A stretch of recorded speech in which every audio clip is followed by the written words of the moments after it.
जय जय लक्ष्मण बजरंगबली।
आप लोगों ने कथा में विवाह सुना, थोड़ा सा बस 10 मिनट बैठिए, आनंद आ जाएगा।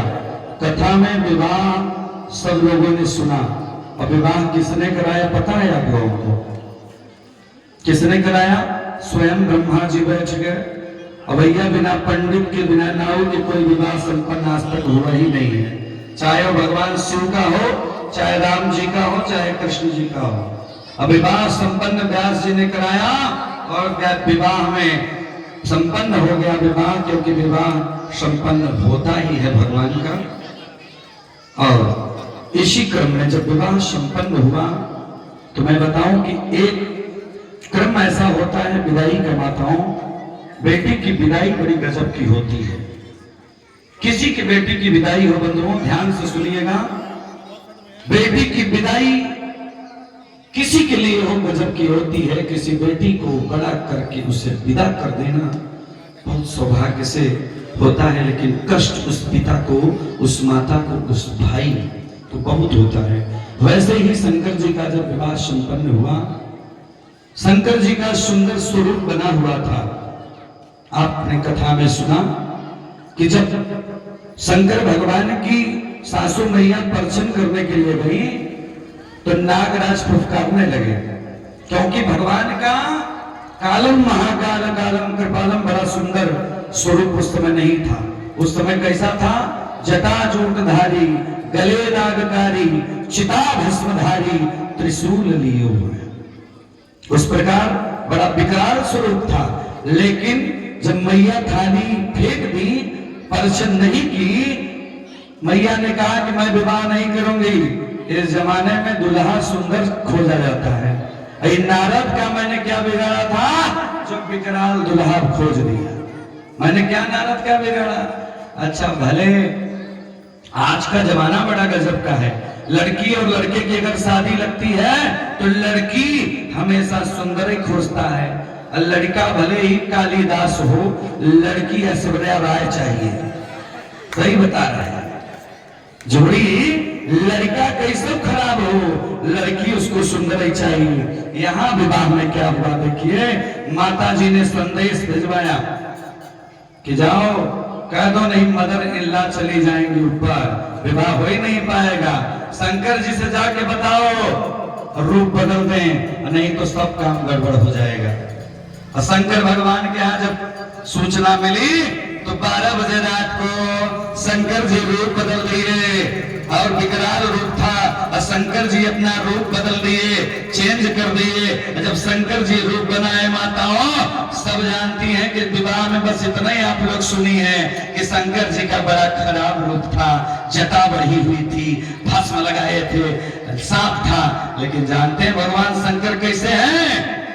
दुनिया का जितना सुंदरता को सुंदर करे, जितने भी सुंदरता है, सुंदरता भी उस दिन शर्मा गई जब भगवान अपने रूप को बनाए। शंकर भगवान कैसे हैं, कौन कौन जानता है? शंकर भगवान कैसे दिखते हैं? भाभी जी तो जानती ही होंगी, लक्ष्मी भैया के धर्म पत्नी जी, भाभी जी बड़ी पुजारी है। 3100 रुपया पहले ही दिना मिला हमको दक्षिणा के रूप में। भाभी जी के लिए जोरदार ताली बजाइए। धन्य। शुरुआत आप के हाथ से हुई थी, और जब शुरुआत बढ़िया होगी तो अंत तो बढ़िया होगा ही। हाँ, तो कोई बताइए आप लोग, शंकर भगवान ने कैसा रूप बनाया विवाह के दिन अपने? क्योंकि विवाह के दिन कितना काला लड़का हो, फेयर एंड हैंडसम पोत के उस दिन बुराई जाता है। अरे महाराज, एक लड़के की शादी करानी थी इसी साल मनु भैया, और शादी में मैं गया उसके घर। उसने कहा पंडित जी थोड़ा जल्दी करिए क्योंकि मैं हमको जाना है पार्लर में। क्योंकि पार्लर में क्या कर रहे हैं? कहा कि उसको सजना है। ठीक है। अच्छा, अगर फेयर एंड लवली लगाने से, फेयर एंड हैंडसम लगाने से भैया कोई गोरा होता हो तो वेस्ट इंडीज वालों को ले जाकर दे दो, गोरा हो जाए। फेयर एंड लवली लगाने से कोई गोरा नहीं होता। मामा जी हमारे हर सोमवार को बरैला महादेव के पवित्र भूमि में महादेव का अभिषेक पूजा करते हैं। यह गोराई जो है वो अलग होती है प्यारे। तब भगवान शंकर रूप कैसा बनाए माताओं? बड़ा सुंदर रूप बना लिए। अरे कर्पूर गौरम करुणावतारम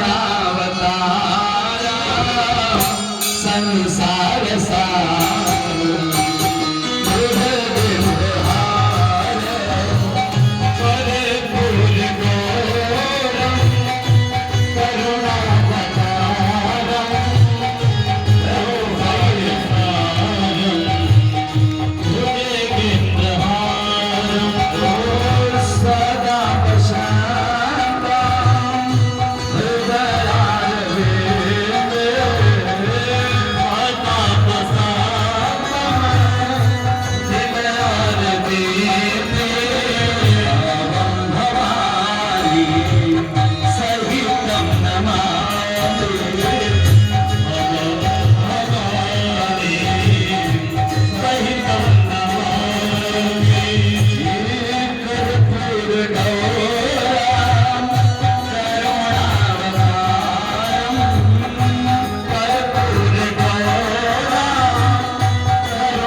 सुंदर रूप बनाए। विश्व में उतना सुंदर किसी का रूप नहीं है। कपूर आप लोगों ने देखा होगा, कर्पूर गौरम, कपूर के समान गोरे बन गए और सुंदर स्वरूप बन गया। सुंदर जटा, सुंदर भाव, सुंदर ललाट चमकने लगा भगवान का। तब जो है जाकर के सासू मैया ने परिछन किया, विवाह संपन्न हुआ, वेद मंत्र उच्चरित हुआ, विदाई का नंबर आ गया। क्योंकि आगे कथा बढ़ानी है। विदाई के समय भैया माता शंकर जी की सासू मां और पार्वती जी की मैया ने जो बात बताकर अपने बेटी को विदा किया, हर मां को यही बात बतानी चाहिए। आज की कथा का उपक्रम समझिएगा। कौन सी कथा?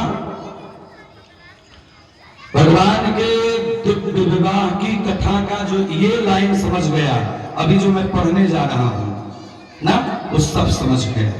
अपनी बेटी को हर मां जब विदाई कराती है, घर से विदा करती है, तो एक बात समझ आती है। क्या? जो माता पार्वती जी की मैया ने समझाया। क्या समझाया? अरे करहु सदा शंकर पद पूजा, अनारी धर्म पति देवन दूजा। करहु सदा शंकर पद पूजा, नारी धर्म पति देवन दूजा। करहु सदा शंकर पद पूजा,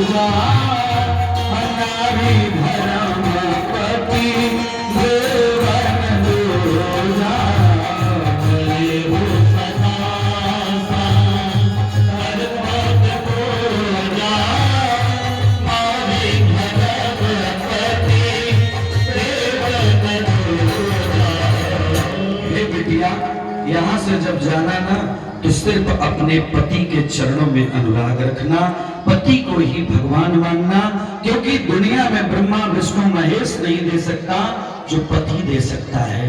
बेटियां बहनों, अपना पति चाहे जैसा हो जो दे देगा, वो दुनिया का कितना भी बड़ी अमीर हो, प्रधानमंत्री हो, मिनिस्टर हो, विधायक हो, विद्वान हो, नहीं दे सकता जो पंडित दे देगा।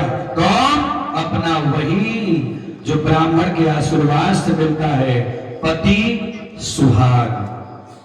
सुहाग सिंदूर अगर दे सकता है तो वही मंत्र दे सकता है जो ब्राह्मण देवता लोग विवाह में पढ़ते हैं सुमंगली में, सिंदूर दान के समय सुमंगली वधूरिमा, अर्थात जो सुमंगल मंत्र श्लोक पढ़ा जाता है प्यारे, याद रखना, उसी मंत्र से आपकी घर चलेगा, सिंदूर चलेगा, सुहाग अभिचल होगा। ऑर्केस्ट्रा से आपका सुहाग अभिचल नहीं होगा। मैं ऑर्केस्ट्रा की बुराई तो नहीं करता, आप मंच पे जाके नचा लेते हो, हजारों हजार के नोट दे देते हो। भाइयों ध्यान से सुनिएगा, और अपने घर में एक अच्छे विद्वान को बुला के अपने बेटे का विवाह आप नहीं कराते। 20 लाख शादी में आप खर्चा कर देते हो, लेकिन 5,000 रुपया पंडित को देना पड़ेगा तो पूरा परिवार जाकर के सोचेगा कि 5,000 पंडित ले रहा है। लेकिन विचार करिए, जिस दिन ब्राह्मण रुष्ट हो गया, ब्राह्मण की जठराग्नि, ब्राह्मण का तेज है, अगर ब्राह्मण रुष्ट हो गया, मन में कष्ट हो गया, तो साल नहीं बीतेगा तलाक का नंबर आ जाता है। कारण क्या है? पति पत्नी में पड़ता नहीं। कारण क्या है? क्योंकि अच्छे से विवाह संपन्न नहीं होता।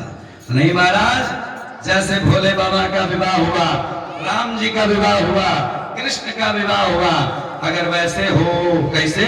अरे नाचे नंद किशोर मोर कुहके, कानंदिका कानने, बाजे ढोल मृदंग झांझ मुरली, माधुर्य माला पते, सारी बीच सजी बजी कर धनी, श्रीराधिका सुंदरी, चुमई चारु मुखा रविंद हरि को, ध्याये सदा मंगलम, ध्याये सदा मंगलम।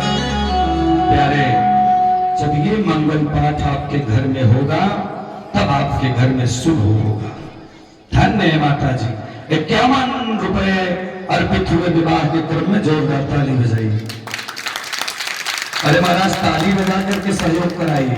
तो विवाह में, कथा में, यज्ञ में, पूजा में जो धन देता है, उसके घर में किसी चीज की कमी नहीं रहती। नहीं तो लाख लुटा लो, लाख दफे सिस्टम में 10 लाख खर्चा कर दो, कोई मतलब नहीं। देवा भैया के द्वारा 251 रुपए अर्पित किए गए, जोरदार ताली बजाइए। धन्य है आप। जहां शिव गुरु हो जाए तो किसी बात की कमी नहीं हो सकती। साधारण गुरु की कौन बात करे? दुनिया का सबसे बड़ा गुरु है शिव गुरु, उससे बड़ा इस दुनिया में कोई गुरु नहीं है। बोलिए शंकर भगवान की जय हो। मैया ने अपनी बिटिया को समझा के विदा किया, और मैया ने कहा, देखो ये जो सुहाग में तो जो चीज पहन रही हो ना, इसका महत्व है। 2 लाइन समझिएगा। मैया ने कहा कि गहना पहिना बेटा, गुना बेटी जानहु जानहु, गहना पहिना बेटा, गुना बेटी जानहु जानहु, गहना कुलरीत के निभाना, जय हो सीता राम से बने, गहना कुलरीत के निभाना, जय हो सीता राम के बने।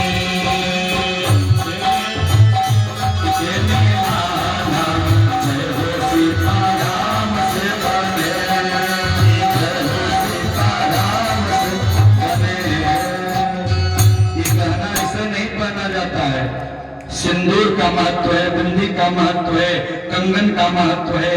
ये गले में ऐसे ही नहीं डाला जाता। ये बेटिया, इसको खूंटी पर मत टांग देना, नकली वाला मत पहनना, इसको ही पहनना। यही कह के विदाई कर दिया। मैया ने शंकर जी के साथ मैया आज भोले बाबा की कैलाश पर्वत पर पहुंची। बाबा ने लिखा वागर था विव संप्रेक्त वागर था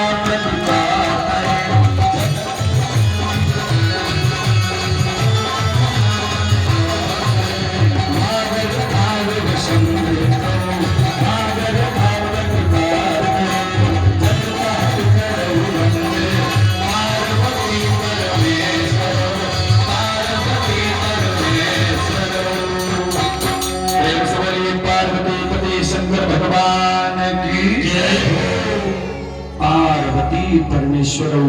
बाबा ने पहले पार्वती का नाम लिया, उसके बाद शंकर का नाम लिया। मतलब पहले दुर्गा को खुश करो तब भोले प्रसन्न होंगे, पहले डॉक्टराइन को प्रसन्न करो तब डॉक्टर प्रसन्न होंगे, पहले प्रधान को प्रसन्न करो तब प्रधान प्रसन्न होंगे, और पहले पंडिताइन को प्रसन्न करो तब पंडित जी प्रसन्न होंगे।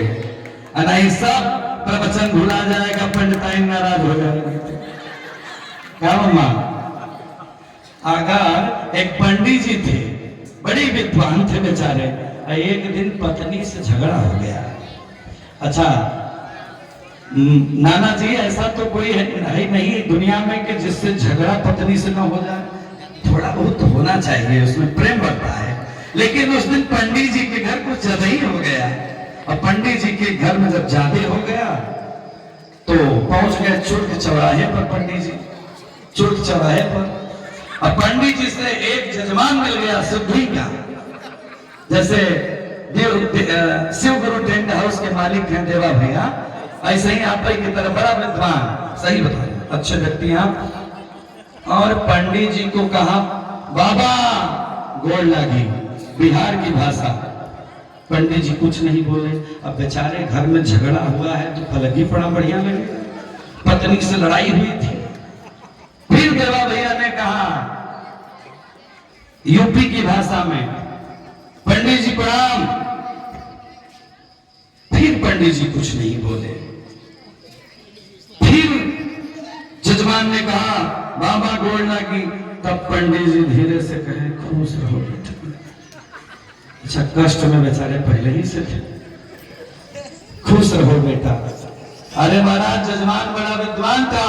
जजमान ने कहा पंडित जी आप ही खुश नहीं है तो मैं क्या खुश रहूंगा, पहले आप खुश हो जाइए तो मैं खुश होऊंगा। आशीर्वाद देने वाला पहले खुश होना चाहिए तब वो आशीर्वाद लगता है। अब पंडित जी मंत्रोच्चार करें, अशुद्ध मंत्रोच्चारण का बड़ा नुकसान होता है। जैसे एक जगह यज्ञ चल रही थी, रुद्राभिषेक में दही चढ़वाना था। भैया विद्वान लोग बैठे हैं, पीछे ध्यान दीजिएगा। हमारे आज मामा जी श्रीमान श्री कृष्णकांत तिवारी जी, जो कि पूर्व जो माध्यमिक अर्थात इंटर तक के जो कॉलेज होते हैं उसके मुख्य प्रवक्ता अर्थात शिक्षक संघ के अध्यक्ष मामा जी पूर्व में। तो और मैं भी 6 और 7, 8 RSM इंटर कॉलेज में पढ़ा हूं, तो हमारे इस रिश्ते से आप गुरु भी हैं। मामा जी ले जाके मेरा एडमिशन करवाए। जानते हैं पंडित जी लोगों का पढ़ाई में मन वैसे ही नहीं लगता है। हम लोग बड़े से बना के आए हैं, कुछ नहीं करेंगे तो पंडिताई करके काम चला लेंगे। मामा जानते हैं, झूठ नहीं बोलूंगा मंच पर, मन नहीं लगा पढ़ाई में। मैंने मामा से कहा मेरा मार्कशीट मामा दिलवा दीजिए, मैं संस्कृत विद्यालय में पढ़ूंगा, क्योंकि RSM में पढ़ के BA इंटर कर लूंगा, फिर BA कर लूंगा, फिर करूंगा क्या, कम से कम शास्त्रीय आचार्य कर लूंगा तो जीवन यापन करूंगा, सनातन धर्म की रक्षा करूंगा। तो मामा जी को प्रणाम है।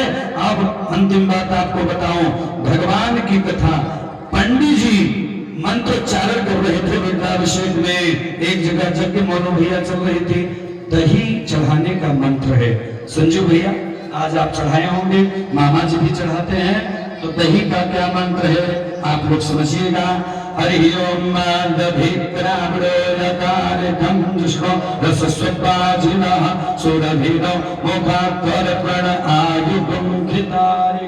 ये वेद मंत्र है। आपको भले नहीं समझ में आएगा, लेकिन सबसे बड़ा फलदायक यही वेद मंत्र होता है। पंडित जी को जानकारी नहीं थी, वेद नहीं पढ़े थे, अब पंडित जी पढ़ दिए। दधिकारो दधिकारो खूब कारो पिटभर कारो मरभर कारो हरि ओम। समझ में आया? वेद मंत्र है, अच्छे लोग हैं, उल्टा करके पढ़ दिए दधिक ग्रामणोयकारिकम, मतलब हे भगवान शंकर, ये दही लीजिए और दही लेकर के हमारे वंश का विस्तार करिए, हमारे गांव परिवार को, पशु पक्षी को निरोगी बनाइए, और उल्टा मंत्र वही पढ़ दिए दधिक काढ़ो, खूब पेट भर। तो भैया उल्टा मंत्र का उल्टा विदाई हो गई। भगवान शंकर को प्रणाम किया गया। यहाँ मंदिर में बहुत सी माताएं आती हैं, शंकर जी के ऊपर लाल वाला फूल चढ़ा देती हैं। लाल फूल कभी भी शंकर के मस्तक पर मत चढ़ाइएगा, क्योंकि लाल फूल देवी माता का प्रतीक है, उनके अर्घे पर चढ़ाइएगा, जो अर्घा बना होता है।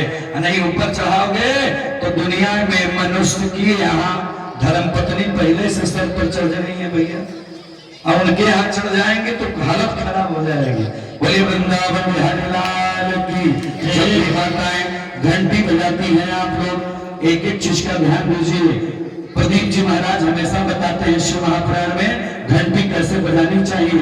घंटी बहुत लोग बजाते हैं ऐसे, ओम जय जगदीश हरे, ओम जय शिव ओमकारा, लेकिन ऐसे नहीं बजाते। शिव महापुराण में लिखा है अंगूठा नीचे, खूब बढ़िया घंटी बजाइए, कल्याण होगा।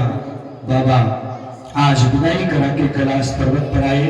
भगवती ने कहा प्रभु आज मैं सौभाग्यशाली हूं कि आपके यहाँ मैं आई, और मैं चाहती हूं कि प्रभु मुझे कुछ आप ऐसा सुनाइए जो मेरा जीवन धन्य हो जाए।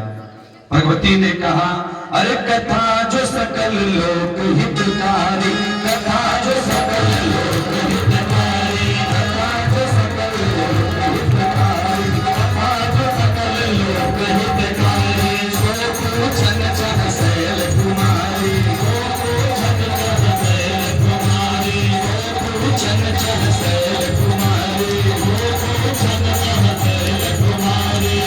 भगवती ने कहा कि कथा सुनाइए। अच्छा, आज अगर किसी का विवाह हो, विद्यार्थी जी आपका भी होने वाला है, तो किसी का बहनों विवाह हो तो उसकी दुल्हन पहली रात आएगी तो क्या उससे कथा सुनेगी? भले ही पंडित जी जाके सत्यनारायण भगवान का कथा बाँच दे, आधा नींद में दुल्हन रहती है, दुल्हा निधे में रहता है, 5 अध्याय शंख बज जाती है, लेकिन कथा में मन नहीं लगता। लेकिन वो भी कल्याणकारी है। शंख जहां बजती है वहां भगवान विष्णु का वास हो जाता है, लक्ष्मी की कृपा बन जाती है। इसलिए शंख ध्वनि होनी चाहिए, घंटी बजनी चाहिए। आज भगवती ने कहा कि हमें कथा सुननी है।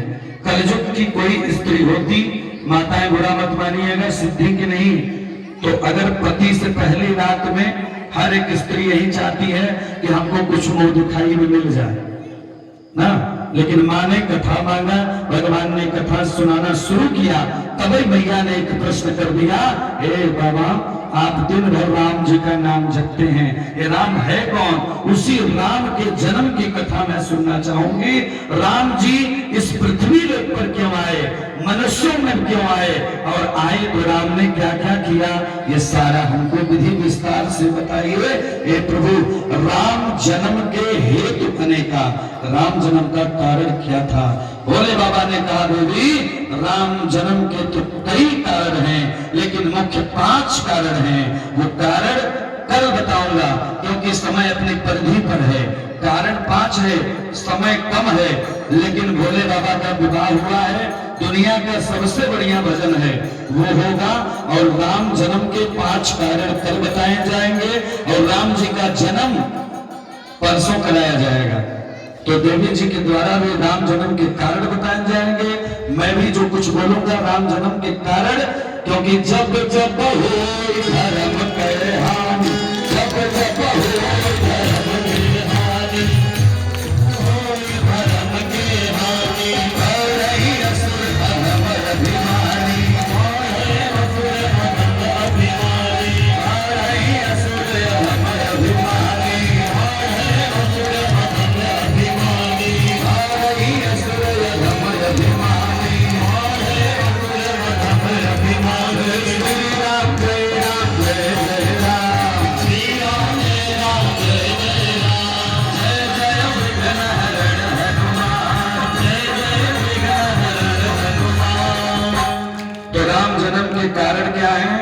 कि यदा यदा हि धर्मस्य ग्लानिर्भवति भारत अभ्युत्थानं धर्मस्य तदात्मानं सृजाम्यहम्। जब धर्म की अपेक्षा अधर्म बढ़ जाता है तो राम को जन्म लेना पड़ता है। जैसे भी सिद्धि गांव में भगवान की कृपा है कि राम आएंगे। अगर यज्ञ न होती तो राम कहां से आते? क्या भैया? तो यज्ञ हो रही है, अच्छा है कि बुरा है? अगर अच्छा है तो हाथ उठाइए। वाह, प्रधानी के चुनाव में हम वोट नहीं मांग रहे हैं, शर्माइए मत, हाथ उठाइए। क्या बात है, जय श्री राम, जय श्री राम। तो राम जन्म होगा, लेकिन पहले कल राम जन्म के कारण होंगे। जब अधर्म ज्यादा बढ़ जाता है तब राम को गांव में आना पड़ता है, देश में आना पड़ता है, क्योंकि राम ही एक ऐसे देवता हैं जो पूरे विश्व में सबसे ज्यादा पूजे जाते हैं। कारण क्या है? राम चाहते तो दशरथ के अयोध्या धाम में चरदीवारियों में बैठे रहते, लेकिन राम नहीं बन पाते। राम मर्यादा पुरुषोत्तम नहीं बन पाते। राम कैसे बने?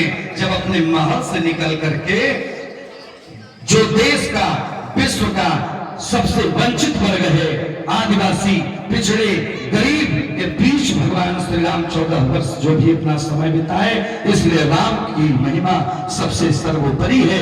कोई देवता ऐसा नहीं है जो समाज में जाके कोई काम किया हो।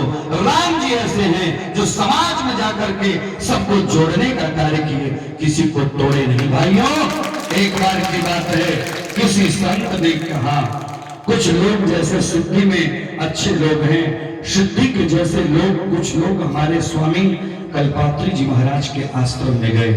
अच्छे लोग बैठे हैं, ध्यान दीजिएगा। थोड़े समय में जब कल्पात्री जी महाराज बड़े अच्छे विद्वान थे उस समय के, उनके पास कुछ लोग गए। उन्होंने पूछा कि गुरुदेव, दिन सबसे बढ़िया कौन सा है?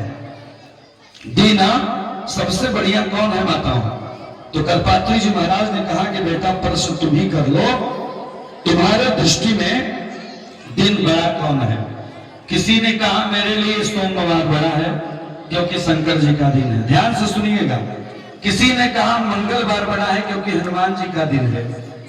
किसी तीसरे व्यक्ति उठे और तीसरे व्यक्ति ने कहा कि बुधवार बड़ा है, और कोई उठा कहा गुरुवार बड़ा, कोई शुक्रवार बड़ा, कोई शनिवार, कोई रविवार, सब अपना अपना बता दिए। स्वामी जी ने कहा बेटा दुनिया वालों बैठ जाओ, ध्यान से सुनो, न किसी के लिए सोमवार बड़ा है, न मंगलवार बड़ा है, न कोई दिन बड़ा होता है। अगर कोई दिन बड़ा है प्यारे, वही दिन बड़ा है जब गांव के लोग एकत्र होकर के राम कथा के पांडाल में आकर के बैठ जाए, वही दिन बड़ा होता है। न सोमवार बड़ा है, न मंगलवार बड़ा है, पूरा दिन बढ़िया है जिस दिन ऐसे लोग बैठ जाए। अच्छा बताइए, परिवार में नानी जी बहुत बढ़िया कथा सुनती हैं आप, मंच से प्रणाम है। परिवार में 4 भाई हो मामा जी, और चारों भाई में विघटन हो, परिवार में एकता न हो, तो वो क्या सोमवार बढ़िया लगेगा, मंगलवार बढ़िया लगेगा? मैं तो ये कहता हूं, लोग नारा लगाते हैं छोटा परिवार सुखी परिवार। मेरे गुरुजी कहा करते हैं कि बड़ा परिवार, संयुक्त परिवार, बड़ा परिवार होगा तभी संयुक्त होकर राष्ट्र का निर्माण करेगा। छोटा परिवार रहेगा तो कोई भी आंख दिखा करके निकल जाएगा। बड़ा बनो, बड़ा हम तभी बनेंगे जब ब्राह्मण, क्षत्रिय, वैश्य, शूद्र सब परिवार हम लोग एक हो जाएंगे। कब?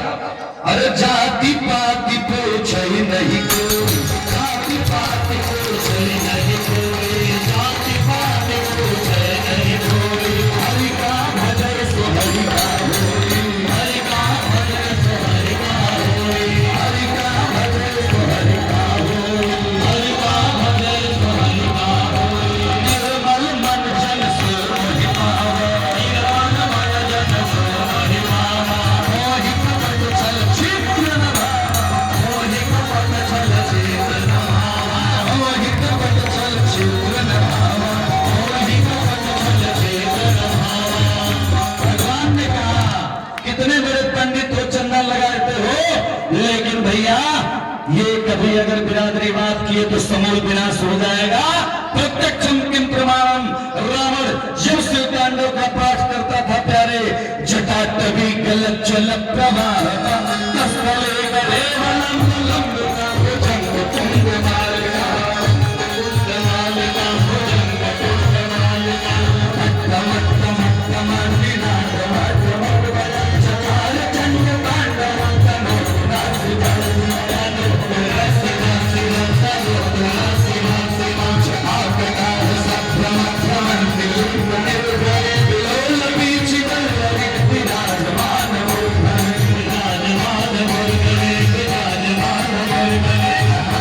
सा रुद्राभिषेक करते हैं ना तो अपने को लगाते हैं, थोड़ा सा वेद मंत्र आ जाए तो अपने को बड़ा विद्वान मानते हैं।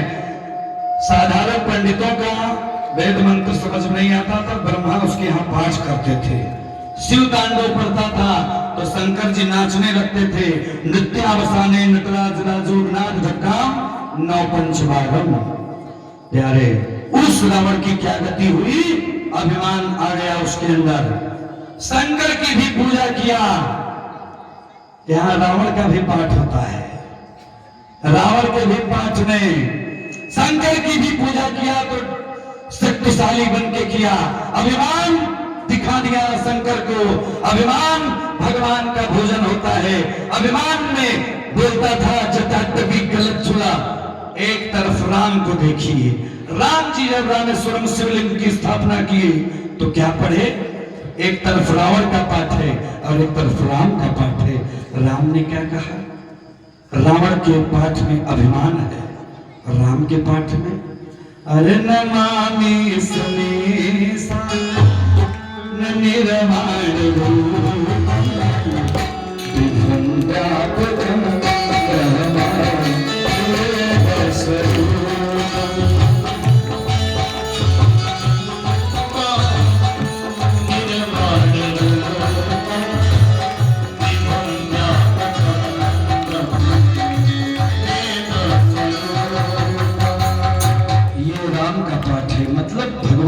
प्रसन्न जब करना हो तो भाव से किया जाता है।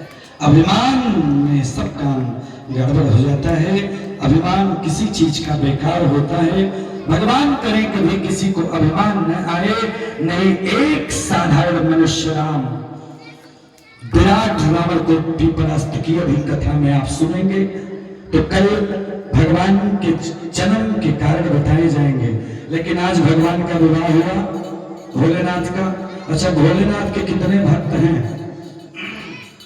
शंकर भगवान को सिद्धि में बुला दिया जाए कि नहीं? मंदिर में तो पहले बैठे हैं, थोड़ा सा घूम घाम है पब्लिक में।